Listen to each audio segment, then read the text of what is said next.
할렐루야. 오늘도 주님께서 정말로 아름다운 자랑거리가 되는 우리의 삶이 되시기를 바랍니다. 우리가 자랑거리라고 하면 우리에게 나타나는 큰 과업이나 업적, 그리고 우리가 어떠한 일에서 큰 어려움에서 확 벗어나서 그것이 변화되어서 정말 이것이 나의 간증거리입니다 라고 하는 것들이 있습니다. 그래야 우리가 간증할 게 있어요.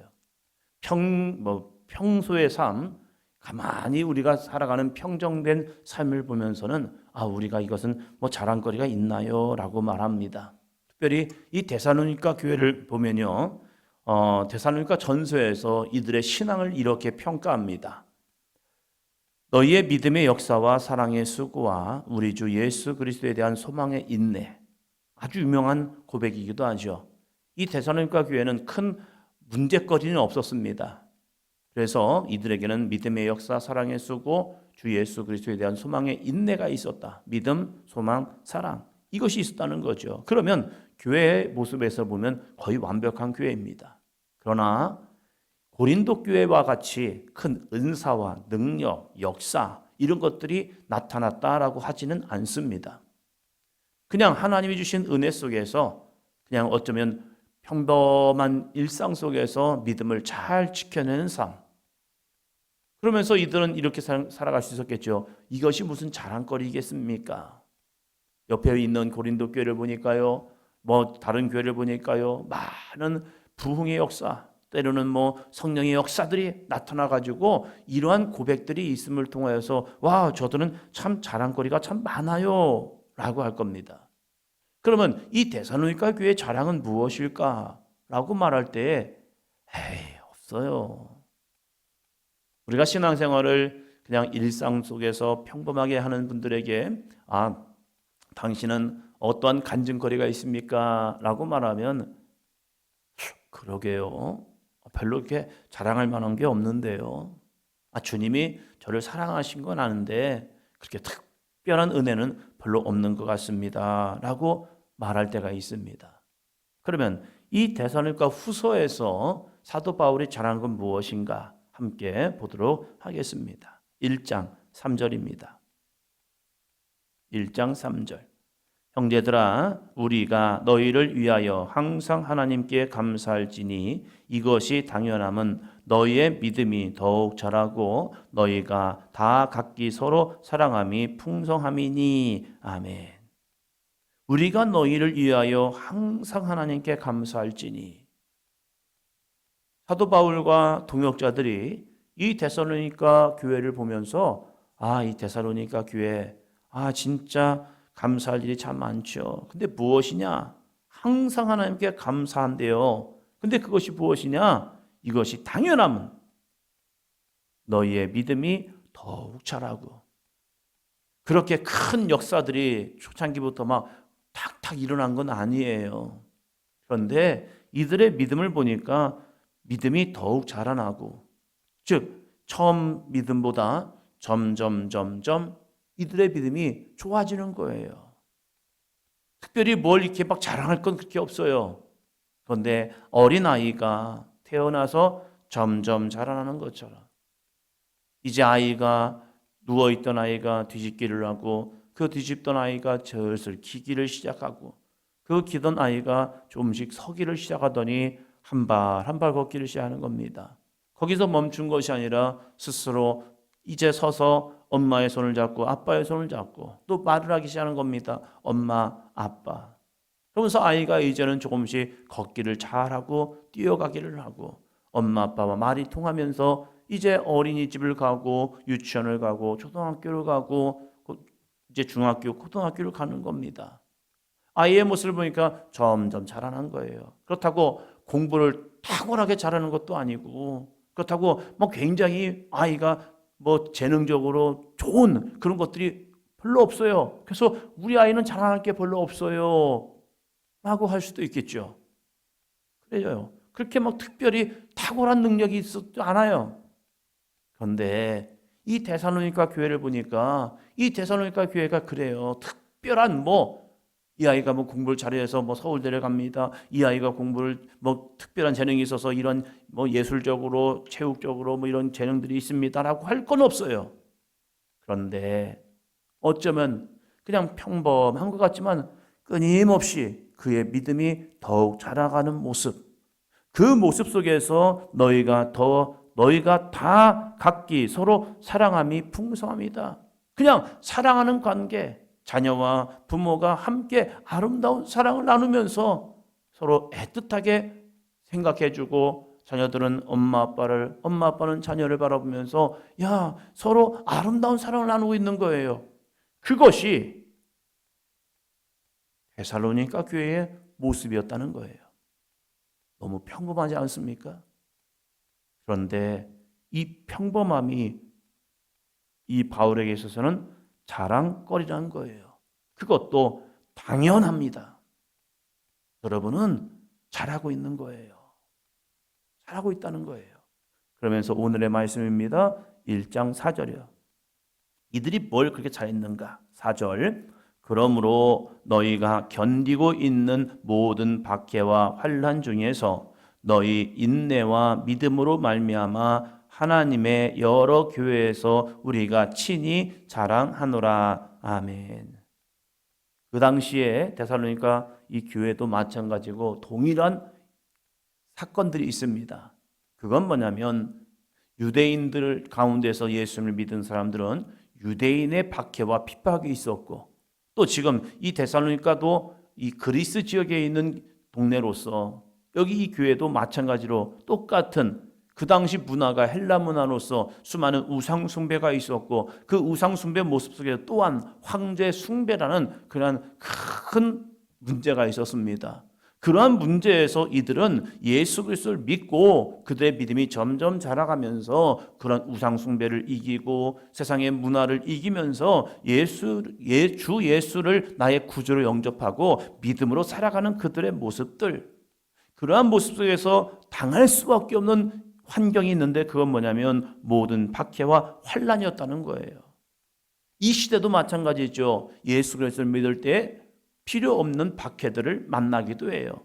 가정에서 오해가 생기고 여러 가지 제사 문화와 세상적인 문화 속에서 믿음을 지켜내기 위해서 경건하게 거룩하게 살다 보면 그냥 비아냥거리는 모습들, 사람들이 무시하는 모습들, 그리고 색안경을 끼고 교회 다니는 사람이 왜 저래 하면서 여러 가지 문제를 만나기도 해요. 그런 문제를 만날 때 어떤 사람은 그런 문제 속에서 나 교회랑 체질이 안 맞나 봐, 자기의 삶의 습관에서 변화되는 모습 가지고 사람들과의 관계가 좀 멀어질 때도 있어요. 술을 끊고 여러 가지 모습 속에서 거룩하게 살다 보니까 너 술 먹는 사람 안 먹는 사람 오지 마 하면서 친구들과의 관계가 멀어지기도 한단 말이에요.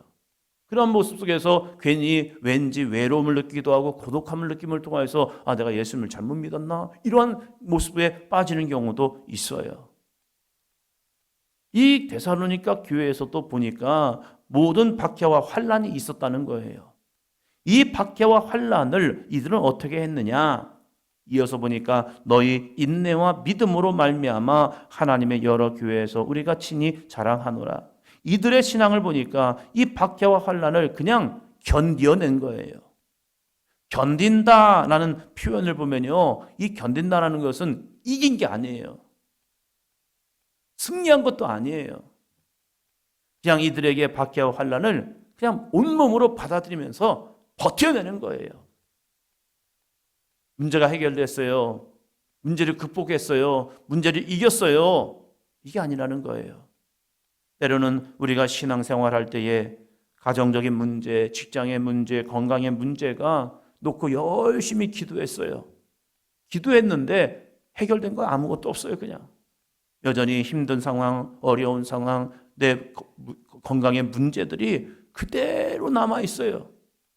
그대로 남아있을 때에 어떤 사람은 막 간증하잖아요. 내가 죽을 뻔하다 살아났습니다. 내가 고침받았습니다. 우리의 가정의 문제가 해결되었습니다.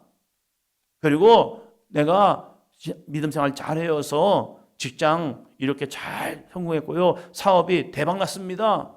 하면 좋은 간증거리가 되어서 앞에 서서 막 간증하면 와 좋겠다. 근데 나의 삶을 보니까 여전히 여전히 문제가 있단 말이에요. 그대로. 그렇다고 기도 안 했습니까? 열심히 기도했고 부르짖어 기도했고 하나님의 약속의 말씀도 받았어요. 그런데 내 삶은 여전해요. 그럼에도 불구하고 믿음을 견디어내고 있다는 거예요. 이게 데살로니가 교회였다는 거예요. 그러면 외적인 모습 속에서 그다지 데살로니가 교회 이제 다음 교회 나와서 간증하겠습니다라고 말하면 우리는 그렇게 간증할 게 없다니까요. 저희는 그저 그냥 이 환난과 박해 여전히 우리에게 오고 있지만 그것을 그냥 견디어내고 있습니다. 그런데 이 바울은 이 데살로니가 교회 이렇게 큰 변화도 없고 해결한 것도 없고 기적과 능력도 없고 그런 교회를 향하여 여러분의 이 믿음이 우리가 볼 때 이 바울과 사역자들이 볼 때에 당신들의 믿음은 항상 하나님께 감사하는 믿음입니다.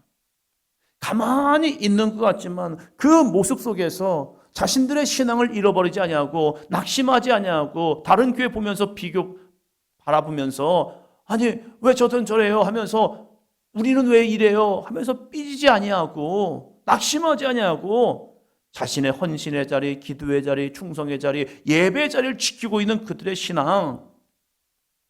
신앙도 아름다운 모습이라는 거예요.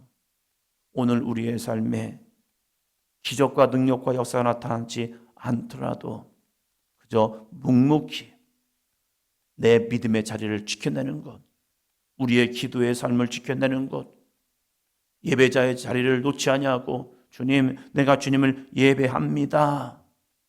그 믿음을 지켜내는 신앙. 한국교회는요, 그러한 믿음의 사람들의 신앙을 통해서 한국교회가 세워진 거예요.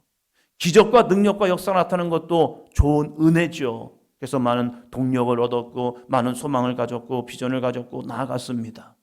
그러나 그런 모습보다 더 많은 부류들이요, 더 많은 성도들이요, 그러한 능력과 은혜, 주님이 행하시는 놀라운 기적과 역사, 내 삶에 나타나는 거룩한 변화, 그런 것이 없더라 할지라도 1장 3절처럼 이들의 믿음이, 너희의 믿음이 더욱 자라난 믿음, 그래서 어린아이 신앙이 아니라 하나님 보실 때 시험 들지 아니하고 낙심하지 않고 두려움하지 아니하고 염려 걱정 근심 아니하고 그저 묵묵히 그 믿음이 어느 날 보니까 자라나고 있는 거예요. 그 자라나는 믿음의 성도들이 교회를 굳건히 지켜냈기 때문에 한국교회에 큰 부흥 역사가 이루어졌거든요.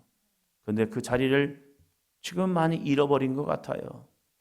기도의 자리들을 잊어버리고 헌신의 자리를 잃어버리고, 그래서 교회에서 뭐 헌신합시다 하면 아유 힘들어요, 이제 어려워요 하면서 내려놓을 수밖에 없는, 그리고 다 기도합시다라고 하면 어떤 문제가 있으면 기도의 자리를 모이지만 어떤 문제가 없으면 한국교회 형편이 지금 그래요.